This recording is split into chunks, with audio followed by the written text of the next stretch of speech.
Suci Ramadan, sejumlah tempat pemakaman umum di Kota Depok ramai dikunjungi oleh peziarah. Di tempat pemakaman umum Tirta Jaya, Kota Depok, sejumlah umat Muslim tampak mulai melakukan tradisi ziarah kubur. Para peziarah datang bersama keluarga untuk mendoakan anggota keluarga mereka yang telah meninggal dunia.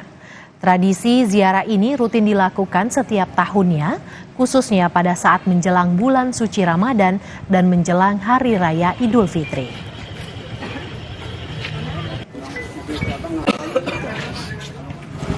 Tradisi ziarah dan berdoa di makam keluarga jelang Ramadan juga jadi berkah bagi penjual bunga tabur di area pemakaman Keputi, Surabaya, Jawa Timur. Dalam seminggu ini, penghasilan para penjual bunga naik. Saat ini rata-rata per hari jumlah pembeli mencapai 100 hingga 200 orang atau meningkat 2 kali lipat dibanding hari biasa. Bunga tabur perbungkusnya dijual dengan harga Rp5.000 dan Rp10.000.